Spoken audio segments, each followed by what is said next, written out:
Olá, amigos do canal, bem-vindos mais um vídeo do Dicionário do Investidor.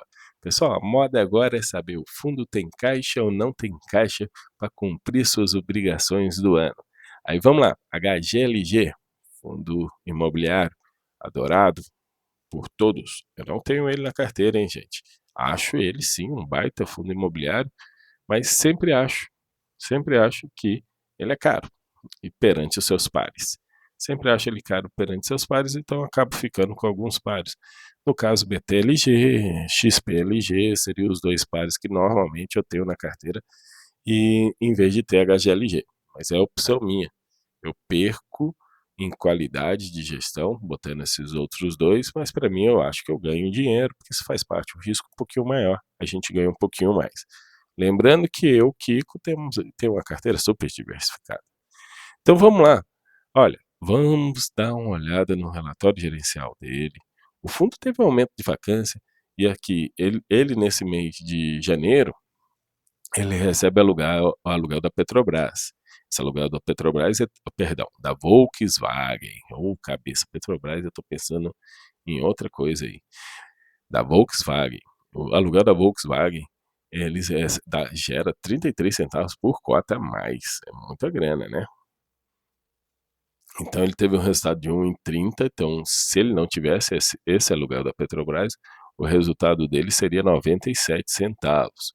Mas Petrobras não, repito, Volkswagen, o aluguel da Volkswagen gera 11 centavos por mês, então você pega 97 centavos, 97 centavos mais 11, então podemos dizer que o recorrente dele é R$ 1,08. Então, vai ter correções monetárias nesse ano, então R$ 1,10 é saudável para esse fundo distribuir sem fazer força. Aí eles falaram aqui um pouco, aumentou a vacância financeira para 6,7%, e 6, a física para 6,7, a financeira para 6,5, devido às devoluções do Mercado Livre, mas já está certo que vai ser ocupado novamente, provavelmente já está ocupado. De modo geral, o aumento da vacância se deu também por causa do Itupeva, que o imóvel de Itupeva entrou no fundo já com quase 50% de vacância, mas só que é um imóvel zerado, novinho, entregou a Bits já com 54% de locação. Eles detalham as principais locações, estão lá fazendo as renovações em Goiânia, né? Compraram o imóvel do LGCP11, que agora é em NLG, e chegaram para os inquilinos: ô meu filho, ou você vai pagar um aluguel mais caro ou você vai cair fora. E o pessoal está renovando os contratos e subindo os preços, né, dos contratos. Aí eles têm aqui sobre renovações que estão previstos, inclusive um contrato da Ambev, que é bem interessante, a renovação antecipada com a Volkswagen também. Aí teve devoluções, que é agora em janeiro, e tem previsões também aí de devoluções. A gente tem o relatório técnico, onde eles estão falando de expansões, de manutenções, sempre bem claro no relatório. E vamos aqui ao financeiro. No DRE, aqui de janeiro, a gente vê aqui rendimentos com locação 46 milhões. Esses rendimentos com locações, eles detalham direitinho aqui embaixo. Ó. Competência de dezembro, vacância, a carência de descontos, antecipações e atrasos de multas. Ó, eles receberam bastante coisa aqui de atrasos e de multas nesse mês, e receitas de áreas comuns deu os 46 milhões 471 mil. Bateu aqui, né? Então eles tiveram aqui antecipação, atraso de multas 10 milhões, bastante coisa. Alguém estava para trás e resolveu pagar agora. Recebimento de 4 milhões aqui em rendimentos imobiliários. Esses rendimentos imobiliários, eu acredito eu que aqui estão os fundos imobiliários, aqui estão... eu nem sei se os CRIs estão aí, tá? Mas... até porque aqui a gente vê em dezembro eles tiveram um prejuízo aqui, uma receita negativa, eu não vou dizer prejuízo, não, eles tiveram uma receita negativa, que está aqui na aba de receitas, né, de 5 milhões lá em dezembro. Mas isso aqui a gente tem que olhar lá no relatório de dezembro para poder entender essa receita negativa de 5 milhões em outras receitas de correção monetária. Gente, essa parte de rendimentos imobiliários e outras receitas de correção não tem detalhado. Isso aqui sim é uma falta de transparência do fundo. A gente não sabe se é RI que ele compra, que ele vende no mês, que ele gira, ele gira para destravar a inflação acruada. Movimentos nesse sentido a gente não sabe. Fundo imobiliário que ele vendeu, olha aqui, ó, imposto de renda sobre ganho de capital, ele pagou 47 mil. Ele teve ganho de capital com fundo imobiliário. Ele vendeu algum fundo imobiliário e pagou. Qual foi? Essa informação não cita no relatório. Em dezembro teve imposto de renda alto aqui, se eu não me engano ainda era daquele fundo que foi liquidado, que ele tinha na carteira. Ele tinha um fundo de renda urbana, que aquele fundo foi liquidado, que vendeu todos os seus imóveis para a HGRU. Aí gerou imposto de renda, esse aqui em dezembro, né? Mas esse mês eu já não sei por que ainda teve imposto de renda. Ele gerou o quê? Aí não dá para saber. Então existe essa falta de transparência sobre os fundos imobiliários e os CRIs que eles investem.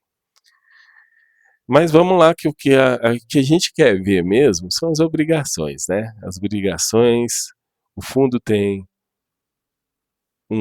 uma reserva de 88 centavos, então com essa reserva ele facilmente vai conseguir entregar R$1,10.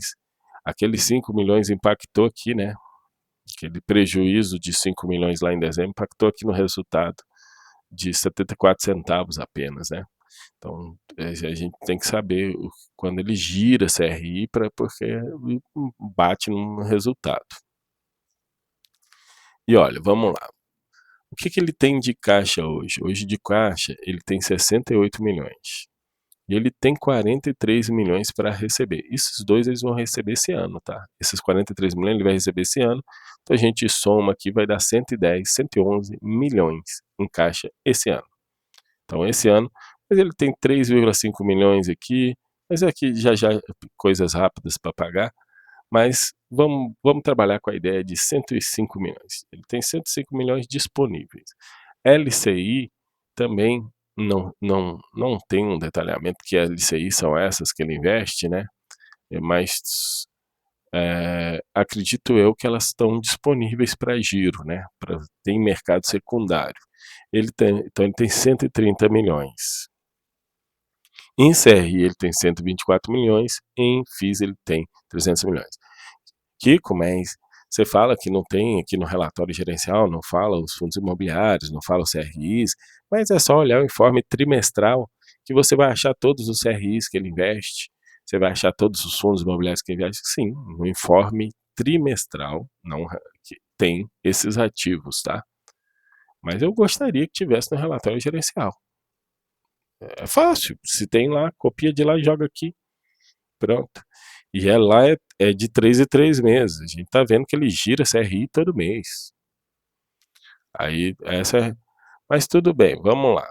Então ele tem aqui, ó, 250 mais 100, 350 milhões, que facilmente, eu não estou nem colocando os fundos imobiliários, estou botando CRI e LCI, que ele facilmente pode negociar.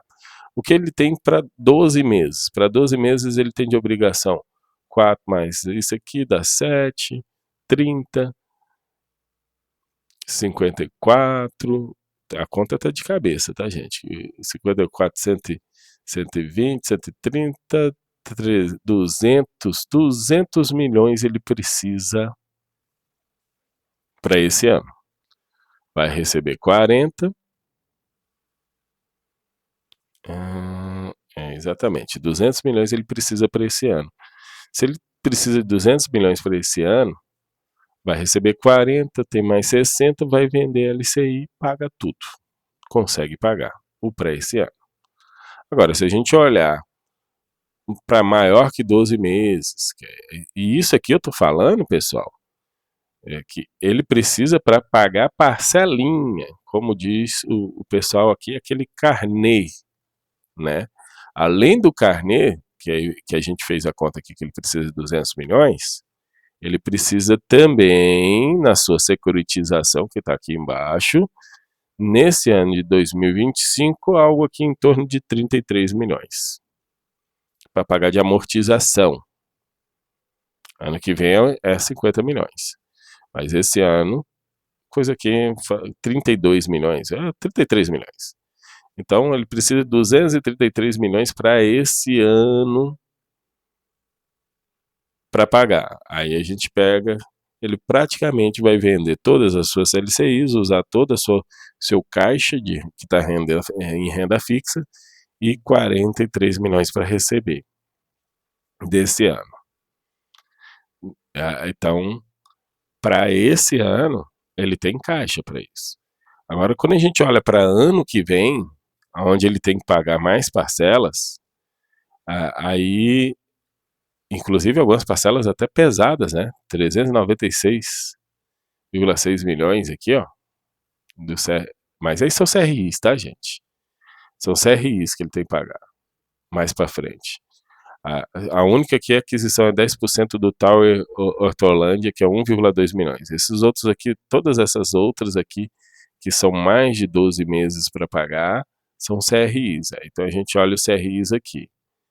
Aí o CRIs ele precisa para 2026 50 milhões, para 2027 55 milhões, pouco mais de 50 milhões para 2028 e assim por diante. São essas partes de baixo aqui, mais de 12 meses de dívida, são aqueles CRIs lá. Me chama a atenção esse CRI aqui, CRI Raio, que são 397 milhões, que ele está com carência de 48 meses. Ele só vai começar a se pagar juros e amortização, vai só começar a ser paga em outubro desse ano, que ele está com carência de 48 meses. Em outubro desse ano, ele começa a ser pago, termina a carência. Então, isso deve diminuir, aumenta a despesa financeira, deve diminuir a receita do fundo, e ele é 397 milhões, talvez dê um impactozinho no rendimento. O fundo é grande, a vantagem de ter um fundo, não sei, mas é uma dívida, é a principal dívida do fundo. A principal dívida do fundo, 397 milhões. A principal dívida do fundo ele só começa a pagar em outubro de 2024.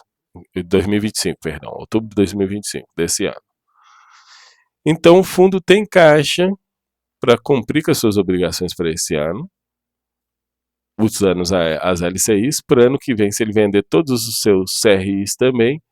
Mas quando a gente olha num cenário mais longo, que é para cumprir com suas obrigações com CRIs ou algo parecido, ele não tem caixa. Mas isso faz parte de uma gestão ativa. Você trabalha com a margem de caixa que paga suas dívidas para 1, 2 anos. Isso eu estou falando uma boa gestão ativa. Até 3 anos. Inclusive eu vejo fundos bem alavancados aí, que tem obrigações, consegue cumprir com as suas obrigações nos prazos de 2 anos. Porque ele tem 2 anos para tomar decisões sobre o que faz. Se ele vende um imóvel, se ele faz uma nova emissão de cotas, se ele faz uma nova dívida para pagar a dívida.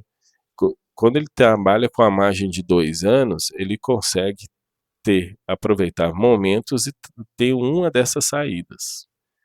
A de preferência que a gente tem sempre no mercado de baixa é a venda de imóvel, que além de tudo ainda gera lucro para o fundo distribuir o rendimento maior, tá certo?